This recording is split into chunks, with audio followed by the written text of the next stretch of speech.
Agora a gente tem um outro tema muito interessante, principalmente porque tem muita gente afetada, né, pelo pânico só de pensar em falar em público. A grande maioria das pessoas tem muita dificuldade de vencer essa barreira, não é? Pelo menos para algumas pessoas que eu conheço, quando se diz vamos fazer uma entrevista ou vamos falar no programa, elas morrem de medo. Mas sabe que existem algumas técnicas que podem facilitar e te ajudar a melhorar, não só para falar na televisão, mas também, quem sabe, numa sala de aula, ou quem sabe pregar numa igreja ou falar num grupo de amigos? Então, a gente quer te ajudar nisso, não é? Para que você possa desenvolver as suas habilidades. E para falar conosco hoje, a coach Mariela Parolini, que é especialista também no gogó, vai nos ajudar aqui. Seja bem-vinda, viu, Mariela? Que bom que você voltou, estávamos com saudade. Falando sobre coaching agora, falando sobre falar em público, né? Com prazer. E como eu gosto de fazer isso.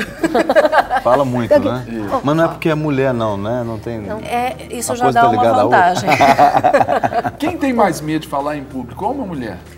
Engraçado, porque não tem uma estatística com relação a isso, pelo menos eu nunca vi. Mas que as pessoas têm mais medo de falar em público do que de morrer, essa estatística eu já vi. Sério? Sério. Prefere morrer do que falar em público? Por isso que naquela brincadeirinha infame do Jean aqui nos bastidores, você ficou meio travada, né? Como assim? Mas é sério, as pessoas têm mais medo de morrer do que falar em público. Olha. E eu penso, o tímido, será que ele pode virar um bom orador, Mariela? Com certeza. Tem muitas pessoas... Daniel Godry, uma vez eu ouvi uma palestra dele, ele é fantástico. Ele mesmo fala que ele precisa se motivar o tempo inteiro e ele é uma pessoa que trabalha com motivação. Então você vai trabalhando e vai desenvolvendo técnicas para que você consiga. Se você tem o seu objetivo, você vai conseguir desenvolver. Uma das formas que você pode... Você estava falando com relação a falar em igreja e tudo. Sempre tiver a oportunidade, fale. Vai fazer uma leitura, tá no seu pequeno grupo, tá na sua célula, vai ler um versículo. É o melhor lugar, né? Comece fazendo essas coisas devagar. Tá na família, peça para orar, tome a frente e vai orar. Mas o tímido normalmente ele não vai ter essa postura, né, Se você sabe Maria? então que a pessoa é tímida e você é amiga dela, peça para ela fazer. Bom, isso tem que ser muito amigo, porque eu fui fazer isso com a minha esposa, ela quase me bateu. Travou. A pessoa pode ter o efeito reverso, não pode não, de travar? Eu me lembro que no dia, um dos maiores presentes que a minha esposa me deu foi vir ao programa quando fizeram uma homenagem para mim no meu aniversário, porque ela tem aversão a falar em público.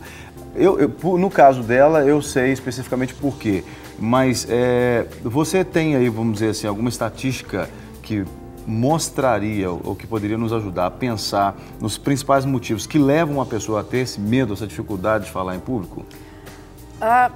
Estatisticamente não, mas eu vou te falar de pessoas que... Experiência. De experiência. Por exemplo, uma pessoa sorriu para ela e ela achou que riu dela e não para ela.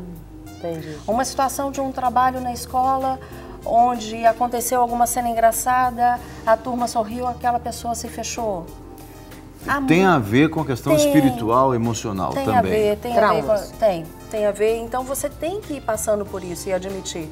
Uma coisa que eu gosto, eu tenho uma filha de 8 anos, a Anabelle, e a Anabelle, ela fica com essa assim, estão rindo de mim. Eu falei, estão rindo pra você. Então eu já começo a fazer isso com ela.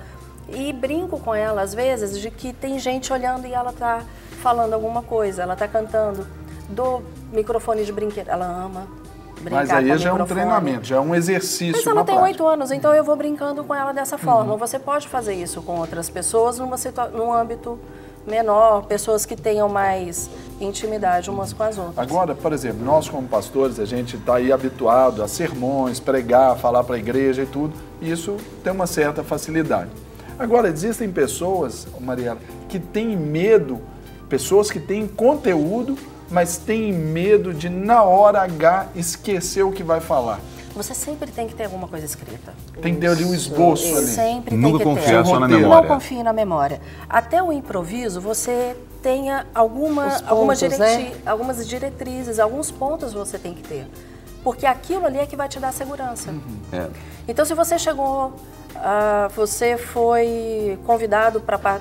Você foi a um culto, te viram lá, Pode falar uma palavrinha? Não sei se já aconteceu isso. Já. Eu queria contar um testemunho meu que aconteceu aqui há uns 15 dias atrás, e tem muito a ver com o que você está falando aqui. O pastor Márcio havia me pedido para conduzir o culto de terça-feira, que um conhecido iria pregar no culto. Você comentou pra e eu fiquei mal no final do culto por uma palavra que eu falei errado. E eu me cobro muito, porque eu já estou na comunicação há muito tempo e a gente não aceita falar errado. Cuidado, não seja perfeccionista. Sim. Busque a excelência, mas não que seja perfeccionista. Deus tratou comigo nisso, porque na minha cabeça, bom, eu tinha que fazer tudo certinho. E eu fiz tudo certinho.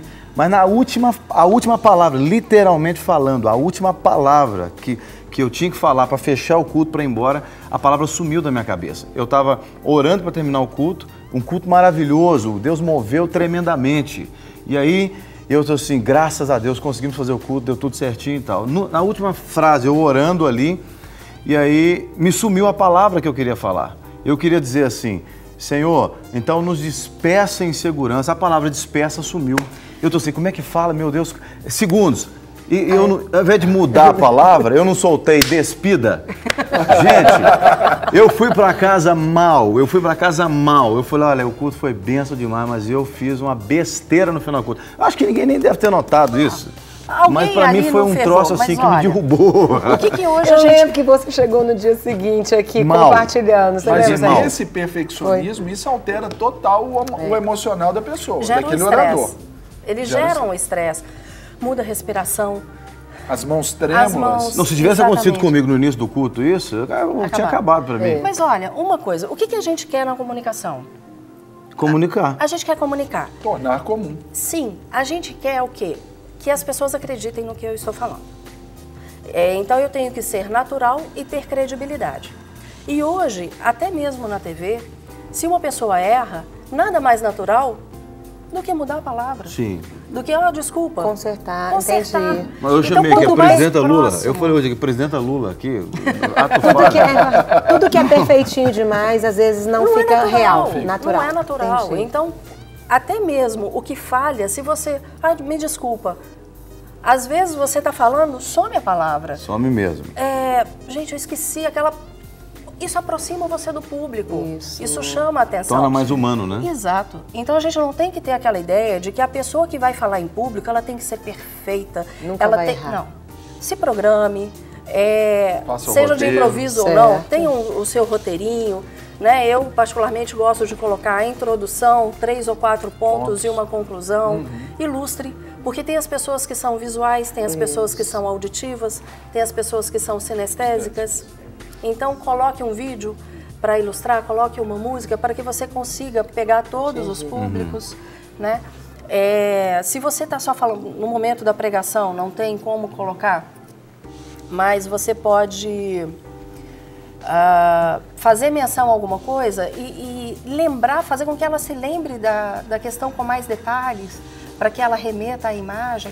Isso vai fazendo a diferença e vai criando uma empatia entre você e o público, que na hora que você percebe que o público está junto, você relaxa. Você tem que ser você no você. momento, né? E nunca se comparar com outros, porque às vezes as pessoas dizem, fulano fala melhor do que eu, como é que vai ser? As pessoas vão me comparar, aí derruba tudo, né? O que nós temos que ter são modelos de excelência. O modelo de excelência, ele nos norteia. Então, puxa, aquele pastor fala, que bênção, né? O que ele faz? Aí você começa a observar, aprender com ele. Você vai aprender com ele, mas você vai criar o seu estilo. Você não vai ser uma cópia dele, você não é um clone dele. Você vai criar o seu estilo baseado naquilo que você acha bom. Nós temos que ter bons exemplos. Jesus é o nosso exemplo. Sim. Né? Então, o que ele fez de bom, a gente vai fazer. E o que a gente tem hoje aqui de bom que a gente vai seguindo também.